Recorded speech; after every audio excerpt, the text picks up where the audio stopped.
Am I the jerk for refusing to financially support my daughter's gap year to pursue acting when we paid for our other kids' college expenses? I, 48 female, and my husband, 49 male, have 3 kids, 23 female, 20 male, and 18 female. From the beginning, my husband and I have agreed we would financially support our kids through college for tuition, rent, groceries, etc. Our oldest completed her undergrad, and we covered all the expenses. She is now in medical school, and we are still paying her education and living costs. Our middle child is still in undergrad, and we are paying for that and plan to cover his grad school, too. Our youngest has never been as into studies as my older two, and I have always done my best to support her creative hobbies like art and theater. She is supposed to enter college end of September, but she is now saying she would rather defer for a year to pursue theater/acting instead. She had a long conversation with us when she broke the news and made a PowerPoint explaining everything she planned to do. She said she plans to move to LA for the year and promised that if things did not work out after the year, she would then go to college. The thing is, she expects us to finance everything like we did with her siblings. I said she could go, but we would not pay for it because we agreed to support our kids through college, which she is choosing not to attend. I suggested instead that she should go to college and pursue acting on the side. She said that she needs to give it her full attention for at least a year. She insists that I am being unfair and showing favoritism towards her siblings because they are going the more traditional way and that she has a plan and just needs time. My oldest called and said that we have supported her through her passions and that we should do the same for our youngest, even if her path is different. My husband is now leaning towards letting her go, saying, "What's the harm in a year?" But I feel strongly about this. LA is expensive, and I don't want to waste money on a path that has no guaranteed return. I don't want to pay tens of thousands for something she could do on the side or later on. The rest of my family, besides my husband, who is trying to remain neutral, thinks I'm the asshole for not supporting her. So am I the jerk for not paying for my daughter's gap year? Edit. Some extra information. My daughter is currently enrolled as a business management and economics major. We already have things paid for, and they will not let her defer since it's too late plus no valid reason, so she will lose her spot and will have to reapply. Her school does offer a theater arts minor, and I said she could look into that, but since the school is not known for theater, she said the gap year would be more beneficial to her.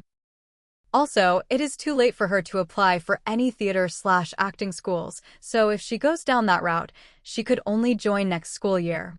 Her mentioning this so late makes me think she is not serious or considerate about the money we already put in for her school.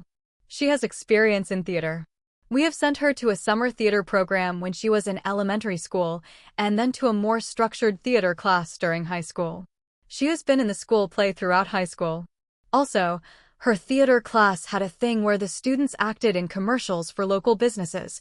The commercials were only put on social media. I definitely think she has talent, but there are thousands of other girls just like her fighting for a chance, and I don't think, at this point, she has enough to stand out. As for her plan, she has a few thousand TikTok followers, and she plans to focus on growing that to gain connections and exposure.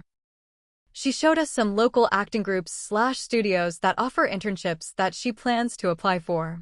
If that doesn't work out, she mentioned joining classes or even volunteering to gain exposure. She said that with all the free time, she would audition for anything and everything. I feel like there is no solid plan. She just plans to throw darts and see what sticks. On top of that, during the party I didn't have time to call him because I wanted to focus on my guests and enjoy the evening. He was very hurt by this too, saying I should have made time. Am I the jerk for not changing my annual backyard party plans for my boyfriend and his kids? I, 42 female, have been hosting an end-of-summer party with my neighbors for years. It's always the same setup. Adults and kids come, we all celebrate together, and at some point the kids go to sleep while the adults continue the evening.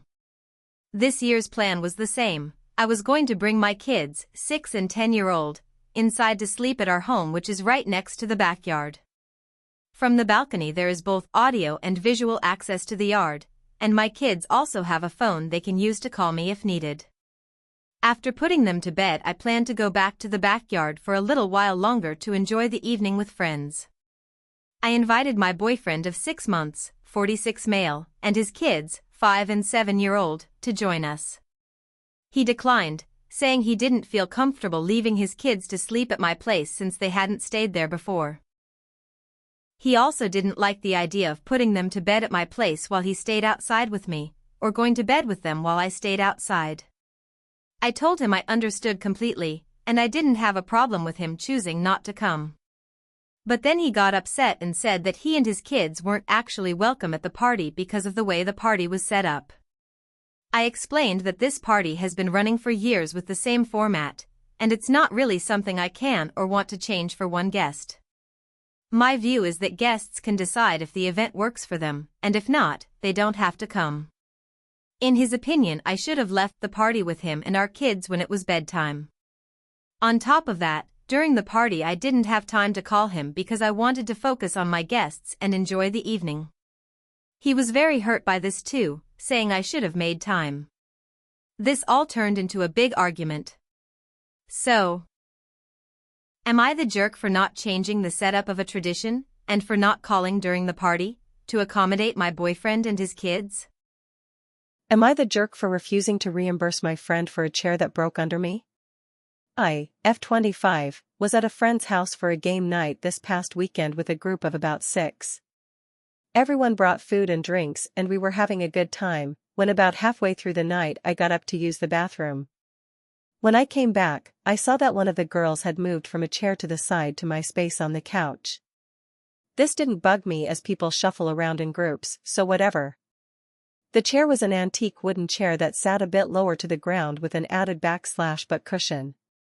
When I sat down it immediately broke, sending me to the ground with the seat under me and the arm frames falling to the side. Everyone got quiet for a second before jumping up to help me. I wasn't hurt, just very embarrassed.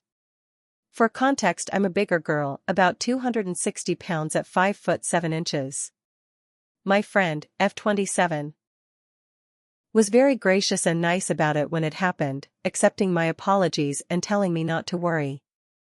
Her boyfriend, M29, said that the chair was his grandmother's and it has fallen apart before and he was able to repair it. I was ushered back to the couch and game night continued. Fast forward to the next morning, I received a text from my friend who let me know that the chair couldn't be put back together, and that from her research it would cost about $250 to get a new one, but she'd let me know exactly how much when she found one. I was a bit taken aback, and responded confused, asking why I would be expected to pay for a faulty chair. She said that while yes, on occasion the frames would become unattached and cause it to fall apart, but that's not what happened this time. She sent me pictures of the broken chair, particularly a bent support and 2 other broken supports. She said that the chair broke under my weight and couldn't be fixed, and since the chair was an antique from her boyfriend's late grandmother, she wanted a new one for him. I responded that the chair was very old and had a history of collapsing. If they were concerned about preserving it, they should have not had it out for people to use, and $250 plus for a chair I sat in for 1 second seems a bit ridiculous. At this point she seemingly got frustrated, and said that she loves me but that I'm her biggest friend and that it wouldn't have happened to anyone else. She said, "It broke from your weight plopping down all at once, not because the frame was loose. I think it's only fair you reimburse us for the chair since you're responsible for breaking it." I'm still figuring out how to respond. I don't want to pay her for something I don't see as being completely my fault. I also think she's using the scenario to shame me about my weight a bit, which I find frustrating. My friends' opinions are mixed. A few are saying that I should just pay her and move on, even if it's not exactly my fault. One thinks it is my fault and I should pay up, and a few more think she's in the wrong for asking and I should continue to politely decline. Am I the jerk for refusing to pay?